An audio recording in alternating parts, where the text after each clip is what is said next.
Have you ever looked around at your life and thought, this can't be it? Like you're doing everything right, but somehow you still feel empty. Maybe you felt this too. You're successful on paper, but secretly fantasizing about walking away just to feel relief. In this video, I'm going to talk to you about how I walked away from a 20+ year career in mortgage, what happened after the adrenaline stopped, and how you can start figuring out whether you should stay or go without blowing your life up overnight. Before this, I was doing everything right, or so I thought.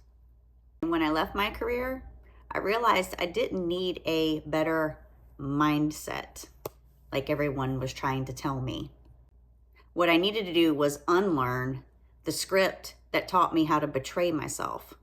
If you've ever felt like you can't hear your own voice anymore, stay with me. In 2022, I finally decided to turn my life upside down. I didn't come to this decision lightly. It was after months and months of sleepless nights and tons of overthinking. The deadlines in my career were constant, they were unrealistic. And when I was finally honest with myself, I realized just how wrecked my nervous system really was.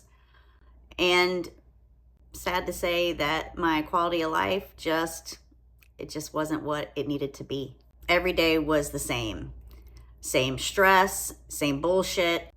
You ever felt like that? Like on a Sunday night, you just get this deep feeling, like down into your core, of this absolute dread for what the next day would potentially bring.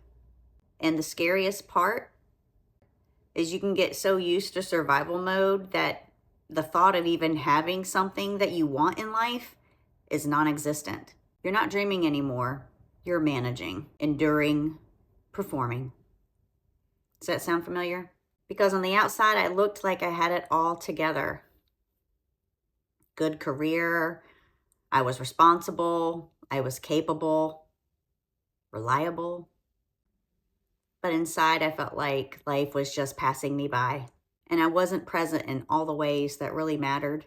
Have you ever had a moment where it occurs to you that you're just treading water?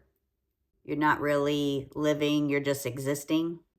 My breaking point was not dramatic. It was quiet and brutal. And I think the hardest part was the realization that I had to allow myself to take in that if I didn't choose something else, this was going to be my life forever. And the thought of that was unbearable. I remember thinking, all the money in the world isn't worth it if I'm just emotionally dead inside. So I sold a home that I worked hard for and that I loved, and I quit my job. I used the funds from the sale to pay off some debts and to have a little bit of savings, which was wonderful. And I need to be honest here, I didn't have a perfect plan. I was scared to death. Truly scared. There's something to be said about standing at the edge of change and knowing you can't go back. And here's the part that I fully wasn't prepared for, and that nobody tells you, is that when the hustle stops, the silence gets really loud. Suddenly, you're face to face with absolutely everything that you have been running from. That, what the hell did I just do feeling? Have you ever had that? And here's the twist. Leaving didn't instantly fix me. Sure, there was some relief, but it wasn't at all what I expected. What it actually did was reveal the real issue. Realize that I didn't just need rest. I needed to unlearn a lifetime of conditioning that taught me your needs don't matter. Keep producing, keep going, keep being reliable and responsible. Keep proving your worth. This is the part where people freeze, because you wake up and you realize you don't actually know what you want. You just know what you can't do anymore. And then people judge themselves for it. Why am I so lost? Why can't I figure it out? Why do other people seem so certain? Why does this person over here seem like they just have their shit together? Let me tell you the truth. If you've been in survival mode for years, of course you can't name what you want. Your wants got buried under expectations, coping, and responsibilities. And I know that you've probably felt this too, where your inner voice just went quiet because it wasn't safe to speak. I didn't find my next chapter like some big epiphany. I found it through tiny truths. If you're in this place, here are 3 steps that can start shifting everything. Ask a smaller question than what do I want? Because that question can feel completely impossible when you're raw. Try this instead. What am I no longer willing to tolerate? When do I feel the most relief? Have you ever noticed that you can easily name what you don't want, but you completely freeze up when someone asks you what you want? Step 2, track your nervous system, not your motivation. Motivation lies when you're burnt out, but your body doesn't. Start noticing what drains you, what restores you, what makes you feel heavy, and what makes you feel like you can breathe again. Your next chapter shows up as relief and curiosity, not panic or pressure.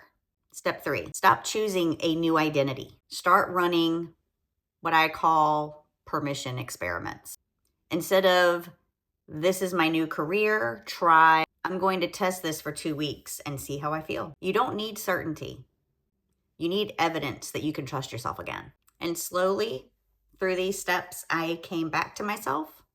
I'm not going to lie to you and tell you that it was this perfect thing that happened so easily, because it wasn't. The version of me that I found was not the version of me that could just push through anything, but the version of me that could choose and tell the truth. Now I help midlife women break trauma conditioning, reclaim self-trust, and build a life that they don't feel like they need to escape. Because the goal isn't to build a perfect life. It's to stop betraying yourself in the name of stability. So should you stay or should you go? If changes inside your current situation are possible, boundaries, or a different role entirely, start there. Sometimes you don't need a full exit. You just need a nervous system rescue. But if you've tried and your body is still screaming, begging you for relief, that's not weakness, that's wisdom.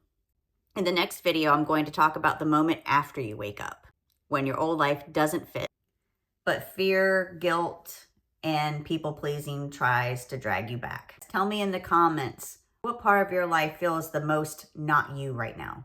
Thank you for being here. I'll see you in the next one.